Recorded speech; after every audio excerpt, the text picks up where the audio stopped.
Indian Mujahideen का आतंकी को एमपी एटीएस किया गिरफ्तार, निशाने पर थे सुरक्षा बल के जवान।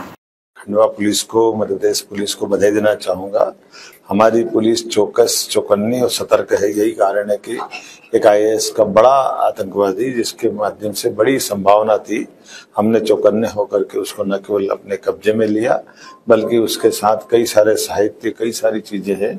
हम इससे जुड़ी भारत सरकार की सभी गुप्त एजेंसियों के संपर्क में भी आ गए हैं। हम उनको भी जानकारी दे रहे हैं कि इसके माध्यम से जो भी बड़े नेटवर्क अंतर्राष्ट्रीय स्तर के, उससे भी जानकारी जुटाई जाए। और जैसा मैंने पहले भी कहा कि मध्य प्रदेश की पुलिस और मध्य प्रदेश का प्रशासन किसी भी प्रकार की कोई घटना हो, ये बर्दाश्त नहीं करेगा। यही कारण है कि ऐसे आतंकवादी को हमने न केवल पकड़ने में सफलता प्राप्त की है, बल्कि इससे जुड़े हुए सारे राज भी हमने समझ लिए हैं।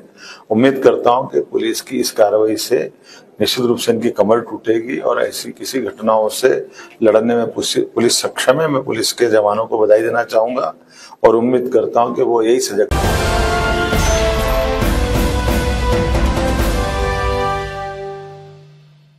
मध्य प्रदेश एटीएस ने खंडवा से आतंकी फैजान शेख को गिरफ्तार किया है। सीएम मोहन यादव ने पुलिस को इस सफलता पर बधाई दी है। रिमांड के दौरान फैजान ने बताया कि वो आतंकी अबू फैजल जैसा बनना चाहता था।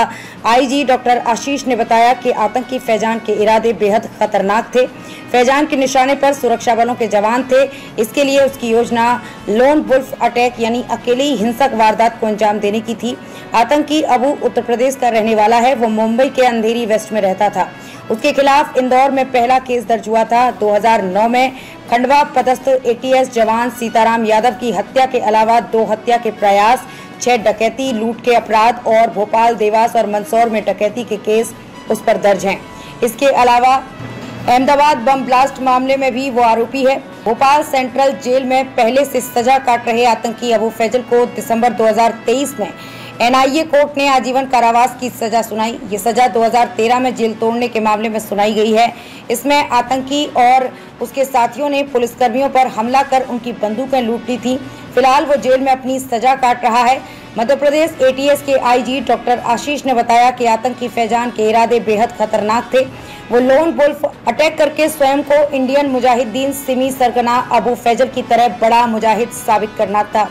अपनी योजना को अंजाम देने के लिए उसके द्वारा स्थानीय अवैध हथियार कारोबारी तथा राज्य के बाहर के लोगों से संपर्क करके पिस्टल एवं कारतूस एकत्र किए जा रहे थे। खंडवा पुलिस को, मध्य प्रदेश पुलिस को बधाई देना चाहूंगा। हमारी पुलिस चौकस, चौकन्नी और सतर्क है। यही कारण है कि एक आईएएस का बड़ा आतंकवादी, जिसके माध्यम से बड़ी संभावना थी, हमने चौकन्ने होकर के उसको न केवल अपने कब्जे में लिया, बल्कि उसके साथ कई सारे साहित्य, कई सारी चीजें हैं। हम इससे जुड़ी भारत सरकार की सभी गुप्त एजेंसियों के संपर्क में भी आ गए हैं। हम उनको भी जानकारी दे रहे हैं कि इसके माध्यम से जो भी बड़े नेटवर्क अंतर्राष्ट्रीय स्तर के, उससे भी जानकारी जुटाई जाए। और जैसा मैंने पहले भी कहा कि मध्य प्रदेश की पुलिस और मध्य प्रदेश का प्रशासन किसी भी प्रकार की कोई घटना हो, ये बर्दाश्त नहीं करेगा।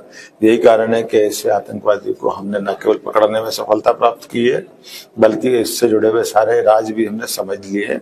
उम्मीद करता हूं कि पुलिस की इस कार्रवाई से निश्चित रूप से इनकी कमर टूटेगी और ऐसी किसी घटनाओं से लड़ने में पुलिस सक्षम है। मैं पुलिस के जवानों को बधाई देना चाहूंगा और उम्मीद करता हूं कि वो यही सजगता बरकरार रखेंगे। फैजान नाम का आतंकवादी, जिसके बारे में जानकारी मुझे दी गई है, इसके पास से आईएसआई से लेकर के कई सारे ऐसे साहित्य मिले हैं, जिसके माध्यम से कई वीडियो वो फॉलो करता था, कई प्रकार के प्रमाण मिले हैं और इससे कई प्रकार का असला मिला, रिवाल्वर मिली है, बाकी ऐसा खतरनाक साहित्य मिला है, जिसके कारण से उसके लिए, खास करके भारत की सुरक्षा के लिए, वो खतरा हो सकता था। मध्य प्रदेश की पुलिस को मैं एक बार फिर आपके माध्यम से बधाई देता हूँ।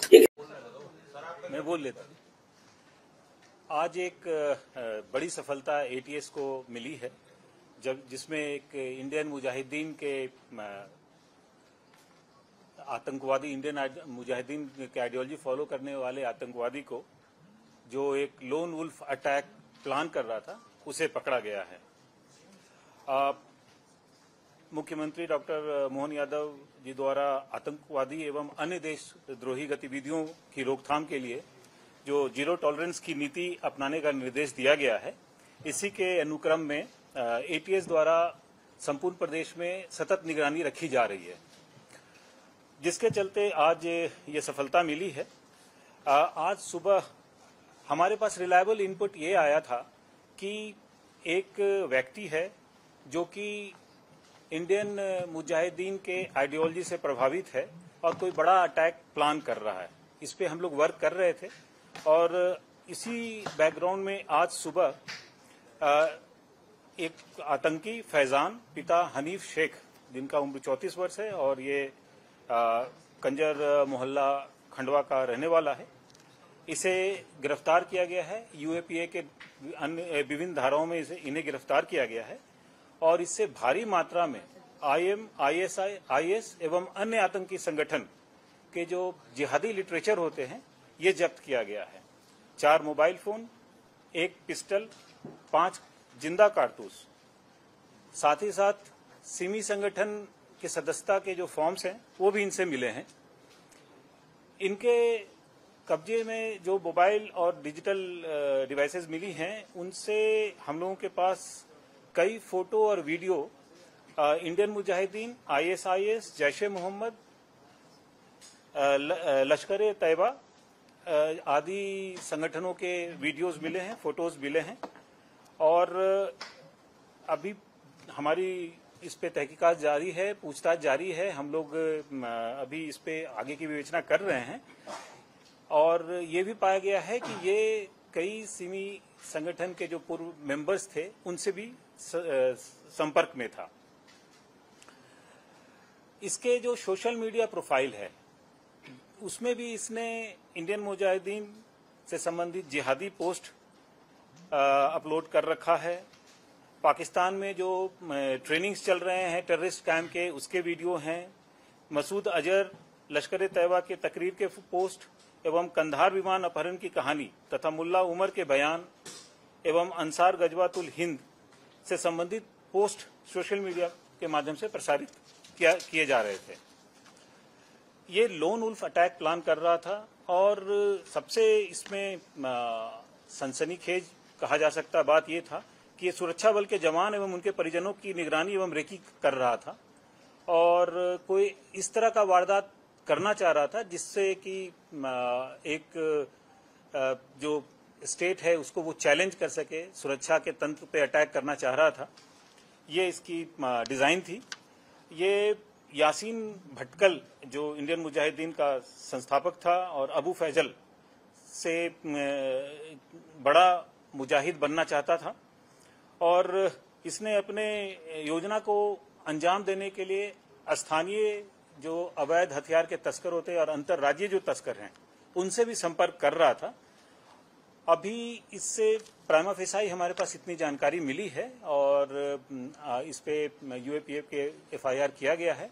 इन्हें पुलिस रिमांड में लिया जा रहा है और इससे आगे पूछताछ करके और भी जो एविडेंस मिलेंगे और भी जो लीड मिलेंगे वो हम आप लोगों के साथ शेयर करेंगे।